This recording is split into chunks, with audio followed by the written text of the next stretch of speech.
আসসালামু আলাইকুম বিসমিল্লাহির রহমানির রহিম। শব্দে শব্দে সূরা আলাম নাশরাহ এর 5 নম্বর পর্ব এটি। আগের 4টি পর্বে 13টি শব্দ পড়ানো হয়েছে, এই পর্বে আরও কিছু শব্দ পড়ব। 14 নম্বর শব্দ হচ্ছে ফা ইন্না। এখানে দুটি শব্দ রয়েছে, একটি হচ্ছে ফা জবর ফা, এর অর্থ হচ্ছে অতএব অথবা সুতরাং অথবা এরপর অথবা তারপর, এবং আরেকটি শব্দ হচ্ছে ইন্না, এর অর্থ হচ্ছে নিশ্চয়। এখানে হরকতের পরে নুনে তাসদিদ এসেছে, গুন্না সহকারে পড়তে হবে। যদি হরকতের পরে নুনে অথবা মিমে তাসদিদ আসে সেক্ষেত্রে গুন্না সহকারে পড়তে হয়, একে বলে ওয়াজিব গুন্না।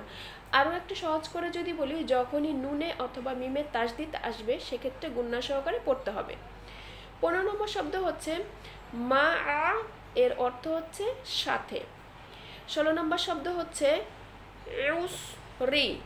রুস রি এর শব্দের অর্থ হচ্ছে কষ্টের। এখানে সিনে সাকিন এসেছে, হামস করে পড়তে হবে, অর্থাৎ হালকা বাতাস জারি রেখে পড়তে হবে। রুস রুস। 17 নম্বর শব্দ হচ্ছে ইউস র। এখানেও সিনে সাকিন এসেছে, পূর্বের মতোই হামস করে পড়তে হবে, অর্থাৎ হালকা বাতাস জারি রেখে পড়তে হবে। ইউস র।